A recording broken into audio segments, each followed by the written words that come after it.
Hermès cuffs at the RealReal consignment boutique in Soho. Kelbaugh for the New York Times. The following is a real story about the RealReal, a luxury consignment startup that now has a brick-and-mortar store in Soho. A few months ago, a friend walked into an intimate gathering wearing a daisy print Céline skirt. One of our mutual friends said to her, "I saw that on the RealReal." Another said, "Oh, I'm so happy you were the one who got it."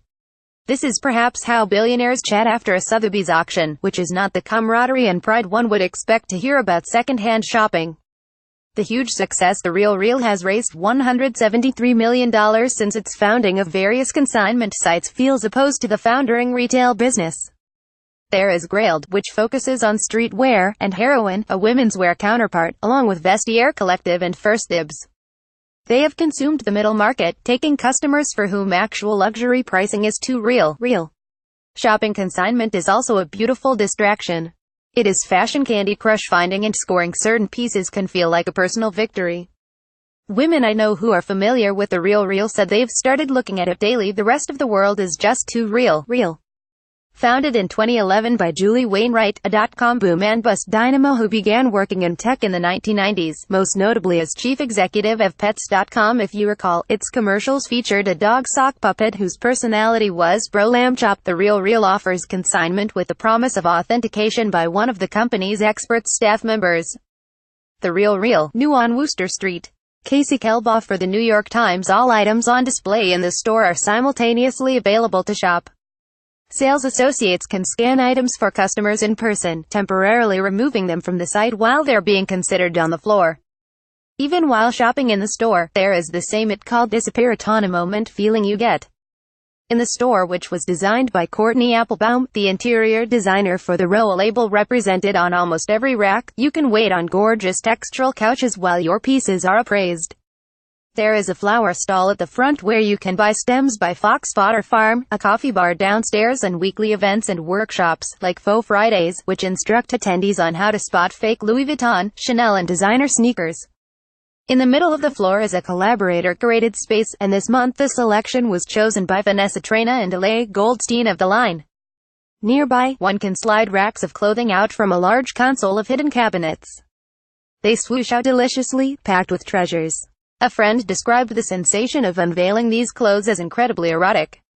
Upon entering, the first two things I checked out were the same price: a Frank Stella copper lithograph and a Balenciaga leather jacket with a shearling collar, $2,500. A saleswoman approached and struck up a conversation that bopped its way to the question, "So what do you do with your art history degree?" In a charming scene in Greta Gerwig's film, Lady Bird, the titular character and her mother bicker at a rack in an expansive thrift store. Their combative parlance hits a wall when the mother pulls out a peachy vintage dress, crowing, "Do you love it?" A rack of Chanel jackets at the RealReal. Kelbaugh for the New York Times. Lady Bird replies, "It's perfect." The two shift instantly to loving, fawning friends. "It's delightful. My youthful experiences in thrift stores with my mother followed the opposite emotional structure. We would have some of our nicest conversations among the racks, until I found something I wanted. Then the low-stakes conflict would begin, almost always over the size of a garment I was holding. My mother would see a women's 3X or girls 14 tag and, probably exhausted because I was known to idle in the store's fluorescent lit dust for up to 5 hours a weekend, protest.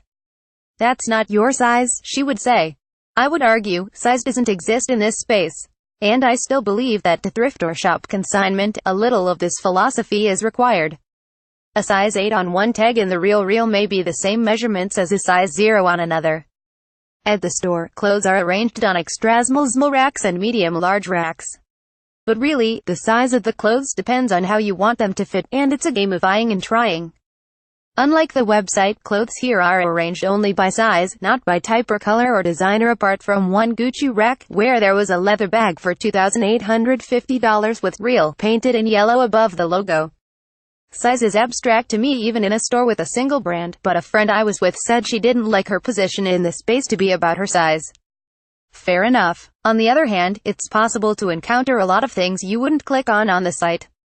Online, the pieces are photographed beauty, masking not in a deceptive way wear in the fabric. When you can hold them, it's a different experience. A Chanel tweed blazer with a loose button is $1,295. There were little threads, fabric that's not worn out but was definitely sighing, and tiny snags on many items. Wool Proenza pants $225, a cotton tome dress $295, and a suede acne skirt $245 are all worth it if one longed for them on the runway. Many pieces seem to be under $300, or else above $1,200. I found a few exceptions, but when you see $1,395 consistently, a sudden $295 feels like a precious mistake to be grabbed immediately.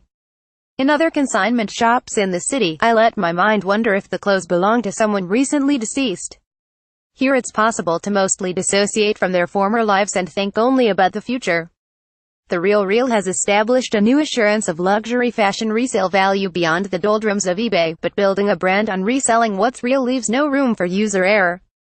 On Tuesday, CBS News reported on the filing of a complaint in California. A Michigan woman said she was sold a gemstone with a carat weight that was misrepresented on the site. The RealReal vehemently denies any wrongdoing. The RealReal 80 Wooster Street, $2,122,038,386. The RealReal.com space. Even in an airy, beauty-lit space with plenty of carry-arranged tables and art pieces for eyes to pause on, shopping here requires patience and some strategy. If you're browsing, hours can melt away. Luckily, there's a coffee bar downstairs, and a flower stall, so you don't forget about nature. Service. The staff approach to ask whether visitors have consigned before, encouraging even browsers to think of what they own as part of a retail life cycle. Goods that one would resell. Luxury retail feels natural, though the sheer amount of product coming in and out of the store does not. But it's a joy to revisit moments in recent design history from the perspective of one who could potentially afford to participate. A version of this article appears in print on December 14, 2017, on page D4 of the New York edition with the headline "Luxury Clothing, Slightly Used."